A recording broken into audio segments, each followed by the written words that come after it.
नमस्ते, सुप्रभात, प्यारे बच्चों। इसके पहले कालांश में हम लोगों ने पढ़ा था योग्यता विस्तार यहाँ तक। ये सब हम लोगों ने पहले बातचीत की थी। ये योग्यता विस्तार जो 1 नंबर का था, पंच का अर्थ है 5 और तंत्र का मतलब है आचरण के सिद्धांत, आत्मविश्वास, दृढ़ता, लगन, मैत्री और ज्ञान प्राप्ति, ये सब भी पढ़ा था। तो इसके विषय में तुम लोग याद रख लेना अच्छी तरह से। पंचतंत्र में पशु पक्षियों की कहानियों के जरिए नीति की शिक्षा दी जाती है। तुम भी पुस्तकालय अथवा अन्य स्रोत से पंचतंत्र की कहानियों को संग्रह करके पढ़ो और कक्षा में उनकी चर्चा करो। तो इस विषय में हम लोग पहले पढ़ चुके हैं। इस विषय में क्या करना है, तुम लोग को अच्छी तरह से इन पंक्तियों को याद रखना है। आज हम पढ़ेंगे जो 2 नंबर का प्रश्न है। यहाँ में आओ पशु और पक्षियों के नाम अलग अलग लिखें। यहाँ में पशु क्या है? चूहा, हाथी, कौवा, बाघ, कछुआ, घोड़ा, हंस, तोता, हिरन, मुर्गा, कबूतर, गाय, कोयल, बगुला। तो जैसा कि हम लोग को पता है यहाँ क्या क्या है? चूहा है। चूहा क्या नहीं है? चूहा पक्षी नहीं है, चूहा पशु है। तो चूहा लिखेंगे पशु में, हाथी लिखेंगे, बाघ लिखेंगे, कछुआ भी लिखेंगे, घोड़ा, इसके बाद हिरन, गाय, इसके बाद और नहीं है, पशु में और नहीं है। पक्षी में क्या लिखेंगे? पक्षी में लिखेंगे कौवा, हंस, तोता, मुर्गा, कबूतर, कोयल इत्यादि। बस इतना ही तुम लोग को क्या करना है, तुम लोग को बस लिखना है पशु इक्वल, इसके बाद समान करके तुम लोग पशु जितने भी है लिख देना, पक्षी इक्वल जितने भी पक्षी के नाम है उसे लिख लेना। तो आगे बढ़ते हैं भाषा अध्ययन में। तो पहला जो प्रश्न है उसमें है मैं का प्रयोग। यानी हम लोग जब वाक्य बोलते हैं, जो कब सेंटेंस बोलते हैं, उस सेंटेंस में हिंदी में हम लोग क्या लगाते हैं? मैं लगाते हैं। तो मैं का प्रयोग कैसे होगा? एक घने जंगल में, एक किसमें? घने जंगल में एक झील थी। अगर मैं का प्रयोग ना करके लिखा जाए एक घने जंगल एक झील थी, तो इसका क्या होगा? एक एक दोनों एक साथ आ जाएगा। तो इस वजह से हम लोगों ने मैं का प्रयोग किया और यहाँ में 2 सेंटेंस हो गया कि एक जंगल में एक झील थी। यानी एक जंगल अलग, एक झील अलग, और दोनों को एक साथ कौन कंबाइन करता है? दोनों को एक साथ कंबाइन करता है ये मैं वाला जो लेटर है वो क्या करता है? इसे जोड़ता है। तो एक घने जंगल में क्या थी? एक झील थी। कौवा नीचे आया तो देखा कि हिरन एक जाल में फंसा है। कौवा नीचे आया तो देखा कि एक हिरन जाल में क्या है? फंसा है। तो जाल के साथ किसे ऐड किया गया है? मैं को ऐड किया गया है। तो कौवा कहाँ आया? कौवा नीचे आया तो देखा जाल में एक हिरन फंसा हुआ है। इसके बाद है मैं तुम्हारी मदद के लिए दोस्तों के पास जाता हूँ। अभी मैं क्या है? मैं है जिसे अंग्रेजी में नाउन्स कहा जाता है। नाउन्स यानी जिसे नामबोधक, जिसे नाम से संज्ञा को जाना जाता है, संज्ञा है ना, नाम। तो मैं तुम्हारी मदद के लिए दोस्तों के पास जाता हूँ। किसके पास जाता हूँ? दोस्तों के पास जाता हूँ। यहाँ में मैं कौन होगा? मैं खुद। मैं मीन्स अंग्रेजी में जिसे आई बोला जाता है। मैं मतलब है मैं, आई, 1 पर्सन। मैं यहाँ हूँ, यहाँ मैं कहाँ हूँ? मैं यहाँ हूँ। मैं तुम्हें अपनी पीठ पर बैठाकर ले जाऊँगा। कौन किसे बिठाकर ले जाएगा? मैं तुम्हें अपनी पीठ पर बिठाकर ले जाऊँगा। तो यहाँ में मैं का प्रयोग तुम लोगों ने देखा कि किस तरह से वाक्य में हम लोग ने क्या किया? मैं का प्रयोग किया। अभी दूसरा में है अब मैं से रिक्त स्थानों की पूर्ति करो। अभी एक वर्ष में 12 महीना होते हैं। एक वर्ष में कितने महीना होता है? 12 महीना होता है। तो इसमें कौन सा में होगा? ये वाला में होगा। एक वर्ष में 12 महीना होता है। गांव में मेला लगा था, ये भी यही होगा। गांव में क्या लगा था? गांव में मेला लगा था। मैंने अभी होगा मैं अपने घर पर, मैंने अपने घर में हमेशा, मैं अपने घर में हमेशा सफाई रखता हूँ। तो यह मैं कौन सा होगा, यह मैं ये वाला होगा। मैं अपने घर में हमेशा सफाई रखता हूँ, यहाँ में दूसरा वाला मैं होगा और यहाँ में पहला वाला मैं होगा। तो इस मैं का अर्थ है खुद मैं यानी आई, और ये दूसरा वाला मैं होगा जो वाक्यों में हमें जोड़ने के लिए यूज़ किया जाता है, तो वो मैं होगा। तो यहाँ तक मैं समझता हूँ कि तुम लोग को समझ में आ गया होगा। इसके बाद में जो है 2 नंबर का र के प्रयोग, यानी हम वाक्य में क्या करते हैं, र का भी प्रयोग करते हैं। र के विविध रूप है, जैसे र, रेफ, रकार। ये भी देखो, अभी र क्या है, र ये क्या है, रेफ है। ये क्या है, तैतत्र है जो रकार लगाते हैं। और ये क्या है, ये भी रीकार है। उसी प्रकार र, रेफ, रेकार। अभी र से क्या हुआ, रस, र से रस्सी। इसी प्रकार र अगर रेफ का प्रयोग किया जाए, र से क्या हुआ, चर्चा, वर्षा। इसके बाद इस र से क्या हुआ, मित्र। इस र से प्रकार, पैपप्र, यहाँ में तैतत्र। तो यहाँ में र का क्या हुआ, प्रयोग हुआ। इसके बाद का जो है र से क्या हुआ, ट्रेन। इसके बाद ड्रम। तो ये क्या हुआ, ये हुआ र का प्रयोग। यहाँ में नीचे दिया गया है, आओ जाने। क्या जाने कि जब र किसी व्यंजन के साथ संयुक्त रूप से आता है तब वो कभी संयुक्त व्यंजन से पहले आता है और कभी बाद में आता है। जब र पहले आता है, जैसे र जुग च तो रेफ। र जुग क्या होता है, च तो रेफ, तो रेफ हो जाता है। तो अभी ये जो दिया गया है इसको रेफ कहते हैं। यहाँ में क्या दिया गया है, आओ जाने। क्या जाने, जो अंग्रेजी में हम लोग का टेंस है। टेंस का मतलब क्या होता है, टेंस का मतलब होता है काल यानी समय। वाक्य में क्रिया के जिस रूप से कार्य के समय का पता चलता है उसे काल कहते हैं। यानी हम जो कार्य करते हैं और उसे वाक्य में प्रयोग करके जिससे काल का समय यानी समय का पता चलता है उसे क्या कहते हैं, काल कहते हैं। काल कितने प्रकार के हैं, काल मुख्यतः 3 भेद है, यानी 3 प्रकार के हैं। क्या क्या काल है, भूतकाल, वर्तमान काल और भविष्य काल।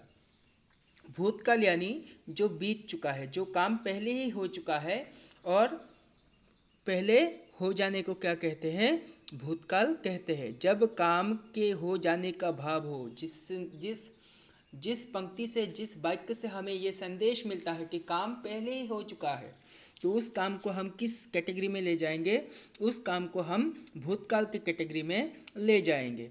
और दूसरा है वर्तमान काल। वर्तमान काल यानी जैसे कि अब, जब काम के जारी रहने का भाव हो, यानी जैसे कि इन प्रेजेंट सिचुएशन मैं तुम लोग को इस पाठ के बारे में सिखा रहा हूँ या तुम लोग सीख रहे हो, तो उस काल को क्या कहेंगे, वर्तमान काल कहेंगे, यानी अंग्रेजी में प्रेजेंट टेंस और भूतकाल को अंग्रेजी में पास्ट टेंस।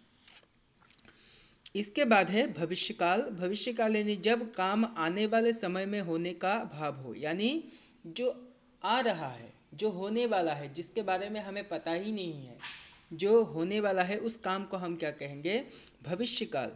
यानी भविष्य काल में क्या होगा, जब कोई काम होगा लेकिन अभी तक हुआ नहीं है, हम लोग को किसी को ये ज्ञात नहीं है कि और 1 घंटा बाद क्या होगा, और 2 घंटे के बाद क्या होगा, कल क्या होगा, परसों क्या होगा, 1 साल बाद क्या होगा, उस बारे में हमको कोई भी क्या नहीं है, कोई भी आइडिया नहीं है कि क्या होने वाला है। तो उस काल को क्या कहेंगे, भविष्य काल, यानी अंग्रेजी में फ्यूचर टेंस।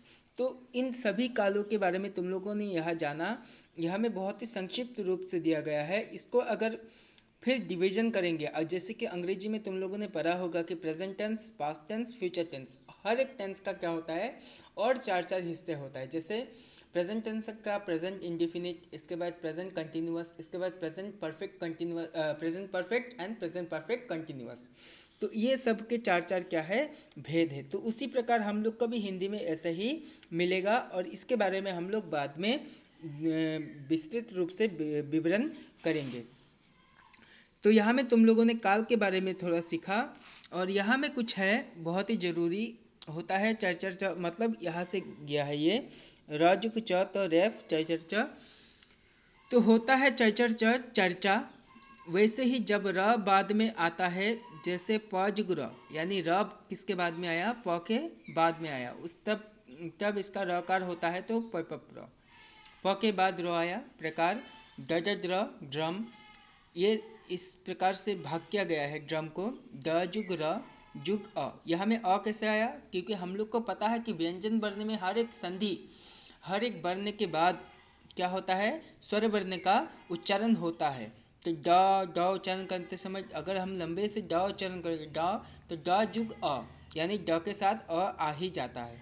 तो ड जुग र ड ड द्र जुग अ ड्र, म जुग अ ड्रम, तो इसका क्या हुआ, ड्रम। इस प्रकार से इसको भी लिखा गया है। प्रणाम, प प प्र दोनों एक साथ हो गया, तो आएगा ही, प प प्र आ गया। इसके बाद नाम, दंतन न के साथ क्या है, आ है, तो न जुग आ ना, म अ नम, प्रणाम। इसी प्रकार इसको भी विस्तृत रूप से दिया गया है। यहाँ में क्या दिया गया, इन वर्णों में रकार का संयोग ध्यान से देखो। यहाँ में रकार का संयोग दिया गया है, ताजुग र जुग अ, तत्र, यानी अ तो आएगा ही। इसके बाद है श जुग र जुग अ, इसके यह क्या हुआ, श्र। ह जुग र जुग ह र। इन्हें भी देखो, स जुग र जुग अ सशस्त्र, स जुग त जुग र जुग अ सशस्त्र, अस्त्र शस्त्र जिसे लिखा जाता है उसके बारे में दिया गया है। इसके बाद यहाँ में कुछ दिया गया है, अब निम्नलिखित शब्दों के निर्देश अनुसार अलग अलग करके लिखो। ये तुम लोग के लिए काम है, तो इन्हें अच्छी तरह से समझ लेना, समझ के इनको लिख के मेरे व्हाट्सएप में दे देना। तो यहाँ में क्या है, ग्रह, दर्पण, क्रम, पर्ण, मद्रास, ड्रम, जैसे इस प्रकार यहाँ में डिवीजन किया गया है, उसी प्रकार तुम लोग को भी यहाँ में क्या करना है, डिवीजन करके लिखना है। तो लिख के मुझे दे देना। इसके बाद का जो है 3 नंबर वाला क्या है, अनुनासिक स्वर और अनुस्वार में अंतर है। क्या अंतर है उसके बारे में अभी पढ़ेंगे। जब किसी स्वर का उच्चारण मुख और नाक से दोनों से होता है, यानी किसी स्वर का, किसी वॉइस का उच्चारण कहाँ से होता है, मुख और नाक से होता है, तो उस उच्चारण को क्या कहेंगे, तब उसे अनुनासिक स्वर कहा जाता है। क्या कहा जाता है, तब उसे अनुनासिक स्वर कहा जाता है। ऐसे स्वर के ऊपर चंद्र बिंदु लगाया जाता है। ऐसे स्वर के ऊपर क्या लगाया जाता है, चंद्र बिंदु लगाया जाता है। जैसे गवार, गवार जिसे हम प्रोनाउंस करते हैं ना, प्रोनाउंस करते वक्त हमारा मुंह से भी आया, नाक से भी आया। कैसे आया, तुम लोग वो अपने जब पढ़ोगे तभी तुम लोग समझ जाओ कि गवार, गवार जब बोलते हैं तो ना मुंह से आता है, नाक से भी आता है। आँख, आँख बोलने से नाक में भी क्या होता है, एक ध्वनि प्रदूषित हो, एक ध्वनि प्रतिध्वनि आता है। ईंट, ऊँट, भैंस, गोंद आदि, गोद आदि। अनुस्वार नाक से उच्चारित होने वाले वर्ग के पंचम वर्ग उंगा, न्या, ना, न, म के स्थान पर विकल्प से बिंदु, ये बिंदु के रूप में आता है। जैसे अंगा जुग गंगा, न्या जुग च चंचल, न जुग ड खंड, न जुग त अंत, म जुग प संपर्क। तो यहाँ में था अनुनासिक स्वर और अनुस्वर। इस बारे में तुम लोग अच्छी तरह से पढ़ लेना, वेरी इंपॉर्टेंट है, ये बहुत ज़रूरी एक चैप्टर है। इसके बाद है आओ पाठ में आए कुछ शब्द के अर्थ जाने।